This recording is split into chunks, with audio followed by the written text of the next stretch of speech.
particular subject, it will just be easier for me to do a recorded video versus just being distracted by all of your opinions and comments in the Beezing live streams. So that's why I'm doing this. And it is like 3:30 in the morning, and I cannot sleep.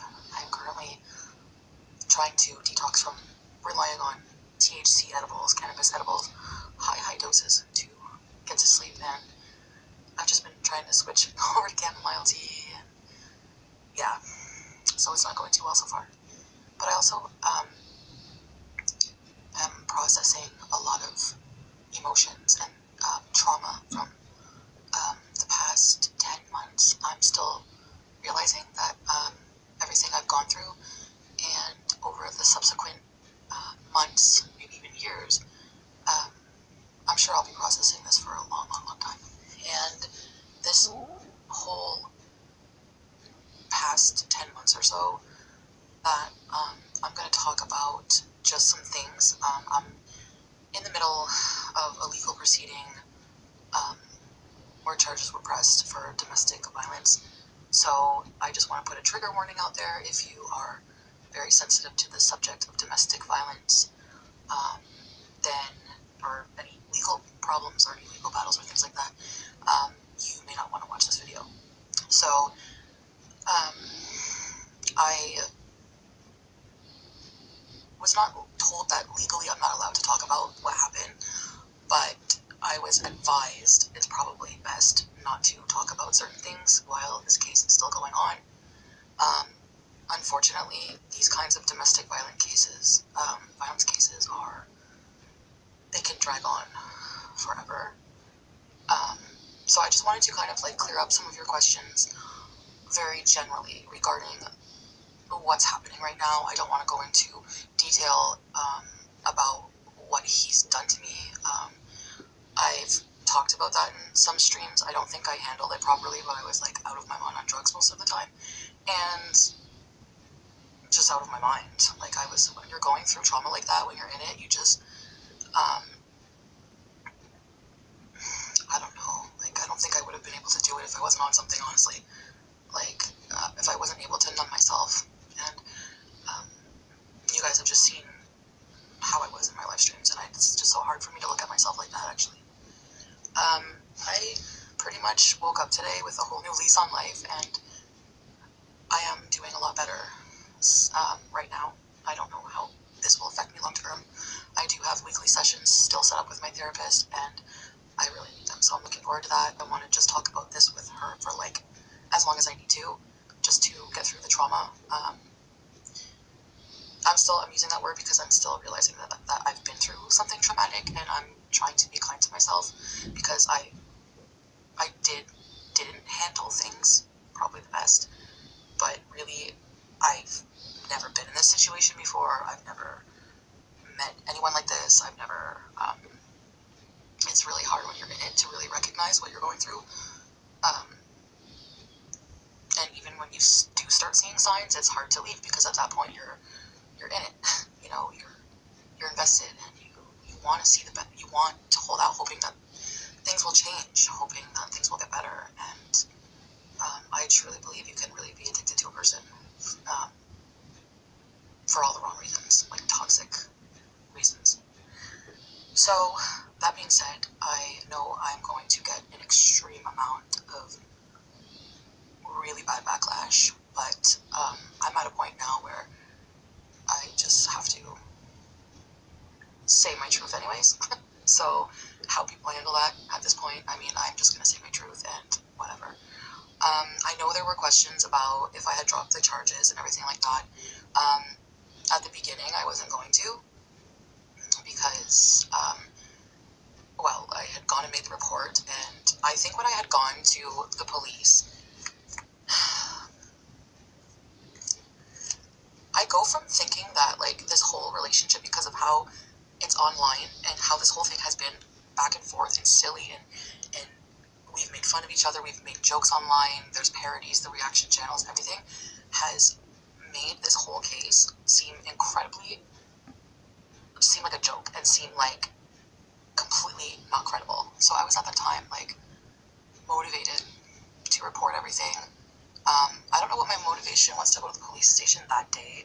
I think it was a mixture of things. It was like a perfect storm of things. It wasn't just one incident. It wasn't just me just being pissed off at him in that moment. It was an accumulation of going through just like emotional torment with like Dee Dee being there, and just like the whole situation of everything. And I just felt like with him like making fun of me so bad online with my underwear and everything, it was just like I was just being pushed and pushed and pushed. And like, I know I talked a lot about him too online. I did say some very personal things, but again, those are all things that were true and that did happen to me. And now that I look back on it, I've always been torn like with a moral dilemma of like when I first met him, I probably shouldn't have come online and like been so personal about everything, like with drug use and sex and everything, because like you don't know how someone's going to handle that. But I never expected him to be doxxed and for anyone to find out his identity. So for me, it was just supposed to be a Tinder hookup and not, do you know what I mean? But I'd already said things that people found out about him, and and then the abuse just kept happening and like this cycle of abuse over and over. And it's just a mess. So with this cycle, speaking of which, because it will help you understand a bit why I didn't leave, or why I kept going back, or why I retracted the charges, which I'm getting to. I know you're waiting. Why would I keep going back? I loved him. I thought I loved him. There's something called trauma bonding I'm looking more into. I don't really understand it fully, but people keep throwing that at me, and like from what I see, it makes a little bit of sense why you would keep being in this vicious cycle. Again, this is so new to me. I don't know. I just was just always drained, like just emotionally drained all the time. You guys like could just see how I was. But like I said, like from the very beginning, the second night when I met him, like he had me like hooked. He slowly got me hooked on him. Like I became more and more into him, liked him as a person. I didn't see this side of him. Like I saw some red flags, but as a person who's just always wanted validation and attention from people, I think I was like liking the attention and stuff like that, so I actually like really, really believed his lies, which were plentiful. Actually, I don't even know if there's like any truth in there at all, really. Me talking about this in general will really piss him off, but I'm trying to be respectful in the sense of respecting the case, not just talking shit. I'm actually just wanting to clear some things up. So the intention of this video is not like malicious or anything. It's just to tell my story, basically. But he won't understand that because he doesn't even admit to anything. So yeah, which makes everything a lot harder on me. And given how I've retracted things so many times, and it's not good for me either. It doesn't look good on me either. So anyways, so on February 27th, I sent an email. I had sent a couple emails to the detective with proof. Not proof, but not proof, because you guys were all not there, so there's not really proof, but with just some information that I was supposed to get to him. And then I sent another email on February 27th. I did send the email. I will insert the screenshot here.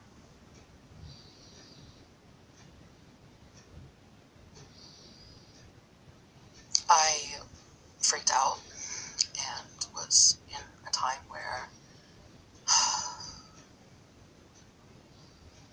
that was, I don't remember if I had sent that email before or after going over there. That one time I told you I went over there.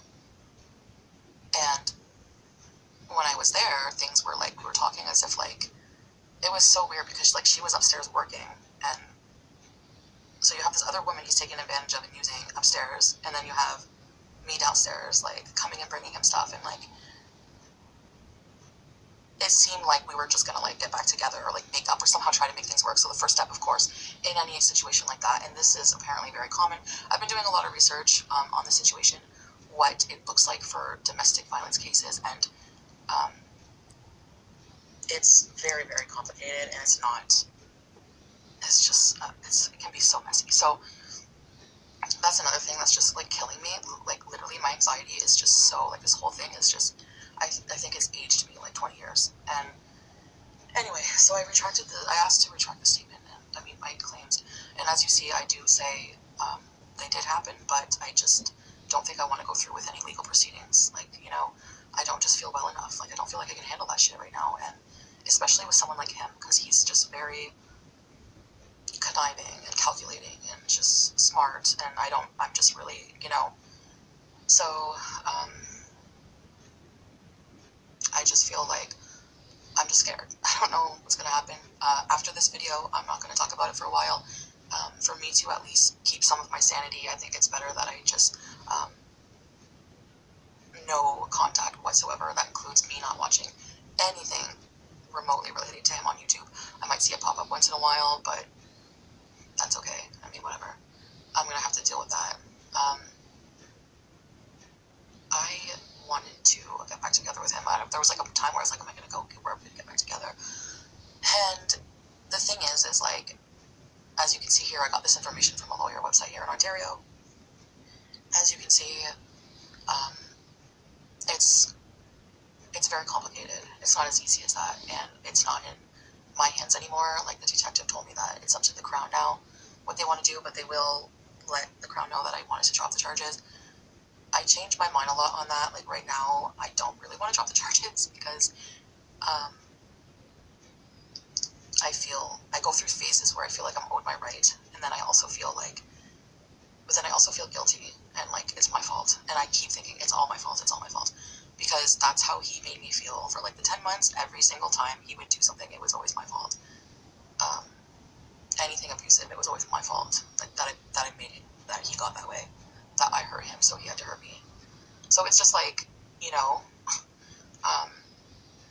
so it's not in my hands, and it depends. The reason is because it really depends on a lot of factors. So like, it depends if if the person has a prior case of domestic violence, and we know that that is the case. They usually won't drop it if there's any prior. So they are going to investigate it more than likely, and I feel good in my decision to report it. Actually, I'm glad I did it in the end, because I think it was the right thing to do. Sometimes we get in fights with somebody we're sleeping with, or somebody we're with or hanging out with. Even little things, like even some things, like somebody like threatening you with a remote control, that's violent, that's abusive. You know, like things that we don't realize they are, and you don't realize how it affects you. Like, even if you try to push these things in the back of your mind, like they haunt me every day. I have way worse anxiety. My anxiety's just been through the roof. My mental health has been declining. My health in general has just been declining.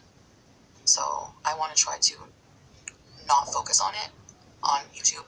I really, really, really will need your guys' support and help in this, and you guys have been, and I appreciate it. I just really need to not talk about it right now on my channel. But I needed to let you know what's going on so far. But I don't want to. I'm not going to share beyond what I already did, like full details about everything that happened. I'm not going to do that right now. He denies everything. Like I said, you guys already know. He pretty much even acts like I was zero for like the whole 10 months. Like I was nothing, but like that's laughable, because like I'm not nothing. Like all of my stuff is there, so how am I nothing? But I was clearly there for 10 months, so it's not. You can't just pretend like I didn't exist for 10 months. That's not gonna work. But anyway, okay. So yeah, so that's what I'm dealing with, and I did ask for that to be retracted. I don't know what's gonna happen with that. I haven't gone back and asked for him to be charged again, because that's just. I mean, I don't know. I'm just gonna leave it. Leave it.